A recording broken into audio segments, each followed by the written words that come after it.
era Disney titles. There are time codes in the description if you want to jump around. We all good? Great. Then let's dive right in.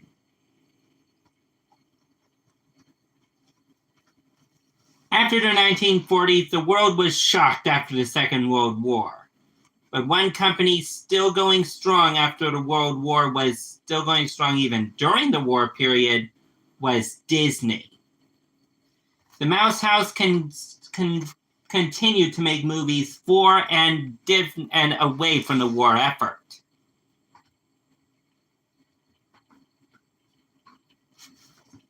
But after the World War, Disney went a little bit harder. World War was a bad time for them, and they needed a moneymaker.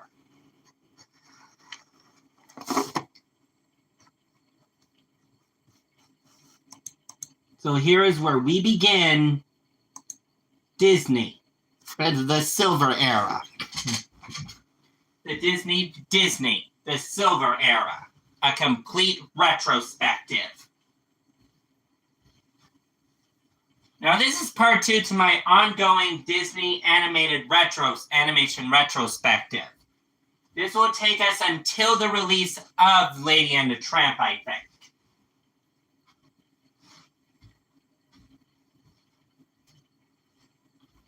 The year is now near the turn of the decade. And Disney now had a problem. They needed a new hit, a new movie. Even though an Alice in Wonderland movie was in the works, Disney knew they wouldn't get it finished. But another team was already working on something. The team behind Disney's newest idea, Cinderella, were also hard at work. Hard at work to the point where Cinderella got finished first. So Disney delayed Alice in Wonderland to summer of 1951. When Cinderella would occupy the March 1950 release slot. And casting was already very good, with Eileen Woods cast as Cinderella and Eleanor Audrey cast as Lady Tremaine.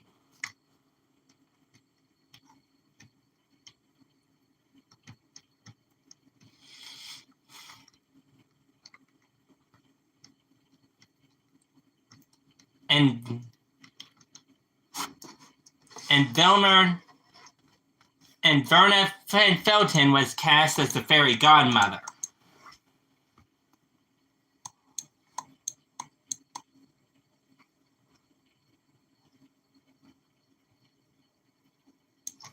But it all led to, as principal photography wrapped, Disney immediately delayed Alice in Wonderland to 1951. As Disney was ready to release Cinderella because on February 15th, if you were in Boston, you got to see this movie early. But for us in the US, it all led to March 4th, 1950, where audiences could journey back to theaters to witness Disney's first post-World War II era film. This film's good. And it did good with critics, ranking it $182 million. But now it's time to begin the next film, hinted all the way back in Pinocchio's opening scene. But then the question remained, who would play Alice? Disney had a lot of names in mind. Big names even. But sadly, all of them were too young for the young girl they wanted to cast Alice as. So Disney turned to sort of an unknown at the time, actress Catherine Beaumont. Someone who fitted Alice perfectly. Early development on Alice in Wonderland was back, as I said before, Disney wanted to do an Alice movie, but that's the problem. They couldn't. Paramount owned the rights at the time, as Disney had to do that movie first.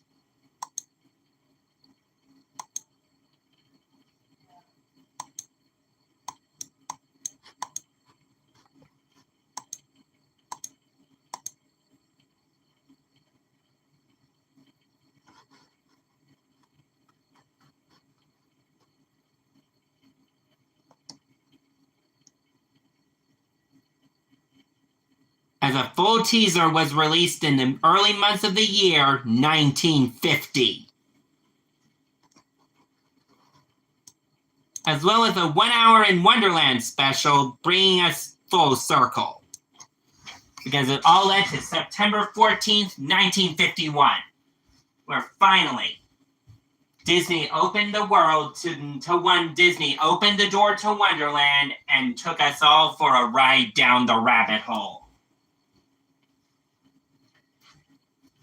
I'm an Alice in Wonderland fan at heart. This movie, per Disney perfection. Now, I know there are some haters, but I like this movie. And I will continue to defend this film till I die. Yeah, I will continue to defend this movie till I die.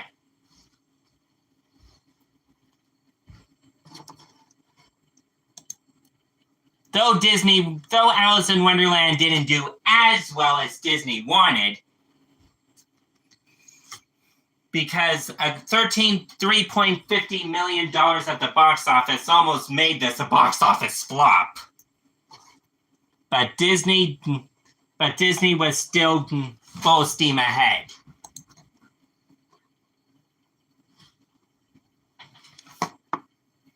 No, I think I said I was going till 101 Dalmatians with this one.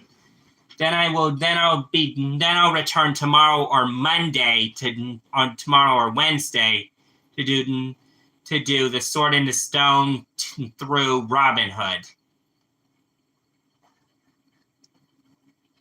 But as I said, I'm skipping a lot of live action movies that are in between.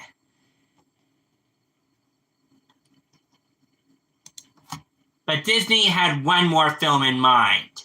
One more film that would tackle another book cover scene in Pinocchio, Peter Pan. And they already had their Wendy in mind, a Disney legend, Catherine Beaumont. Yep, their version of Wendy would be played by Catherine Beaumont.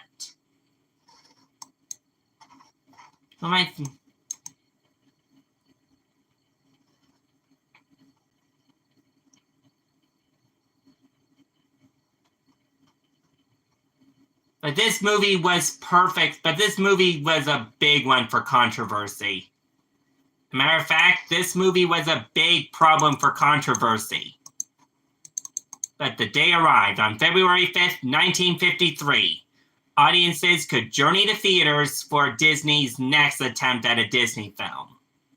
This movie did well, but not as good as Alice in Wonderland, ranking in $87.40 million. But we would return to London for one more adventure.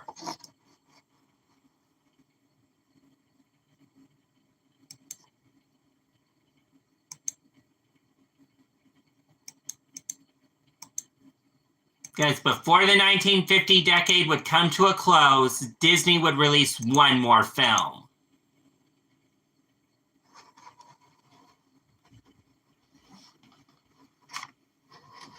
Even though 1937 would be Disney's biggest year,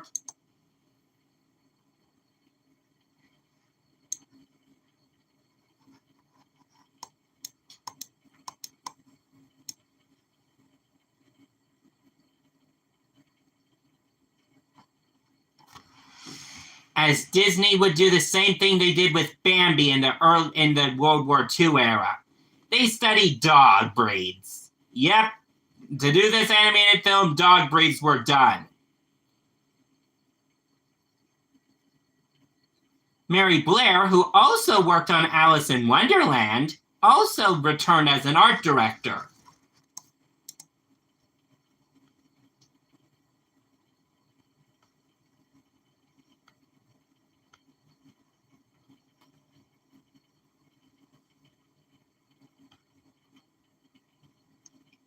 The day arrived. On June 22nd, 1955, Lady and the Tramp would be released. Well, this film I have a little history with, but not a lot of history. This film is one that I can admit liking, but it's sort of in between. I actually liked its sequel. Scamp's Adventure was actually a case where the sequel outlives the original. Where a sequel could be better than the original. If you're one of the people that buy into sequels.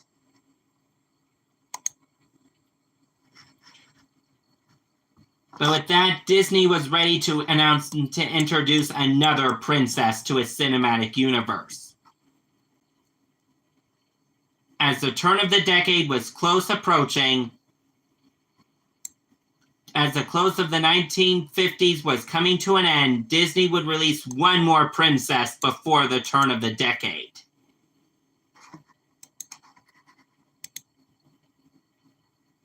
Sleeping Beauty was already planned.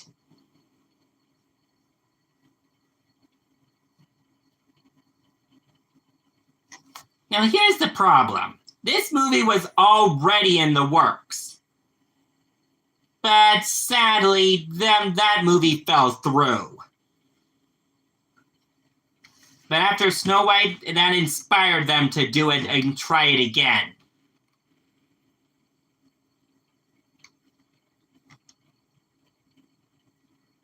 As Mary Costa would play Princess Aurora.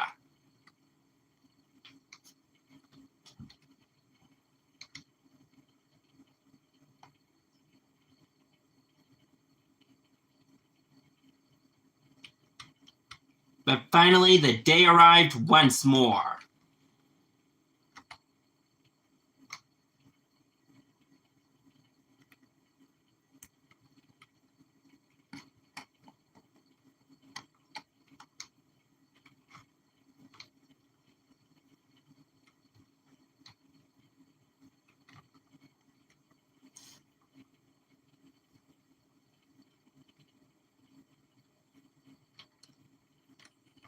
Because on January 29th of 1959, audiences could journey back to theaters for the rise of the third Disney princess.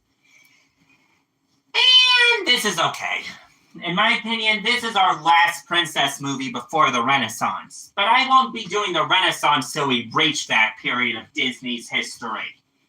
That sadly will not happen until the midpoint of the decade.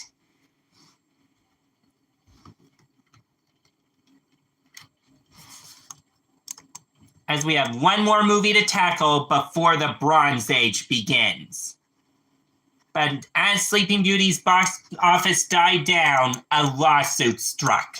Because in 1989, Mary Costa sued Disney over royalties of the movie. Whoopsie! Looks like Disney had to pay up. So it looks like they were still villains even it looks like Disney was still villains even afterwards. Because if you remember, Disney and we have a bad track record. Disney has its moments when it paints itself not as an all sunshine and rainbows underneath.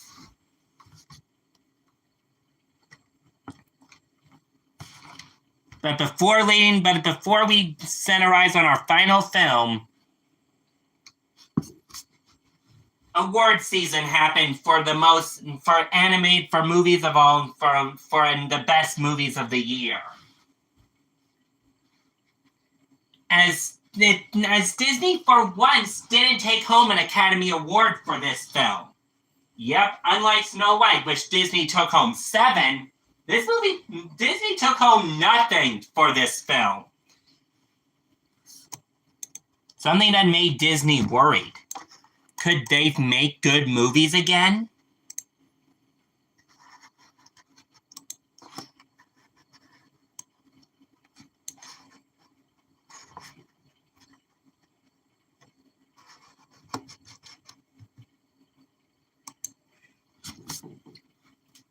Well, Disney decided to film Dogs one more time. Because the filming was perfect.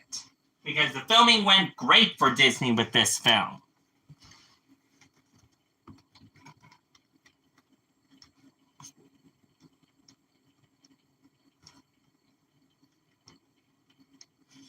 But here's where a name actually picked up. Lisa Davis, an actress who was originally in line for Alice at one point, until it fell through. Disney didn't want to do an older Alice. They wanted a younger version. So Lisa Davis was cut from Alice, but Disney did return to her for the Anita role, which she accepted.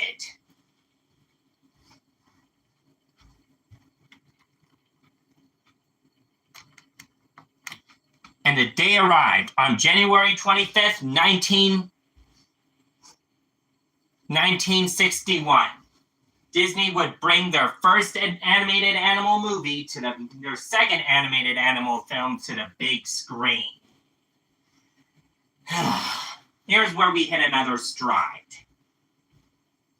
This movie could be seen as in the same world as Lady and the Tramp. We do see the dog characters from that. We do see some of the dog characters from that movie in this one.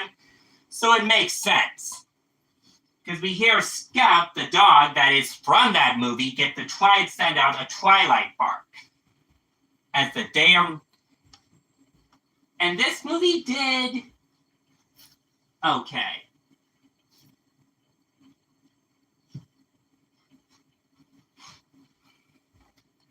Only making $303 million worldwide. Disney knew that their talking animal movies would be on the gutter. But this is where we end our second jaunt in the Disney universe. Even though Disney is still going strong, we will be chugging along to its Bronze Era next. As we are past the Golden Age, so now it's time for the Bronze Age. I'm Lamont, and I'll see you guys later.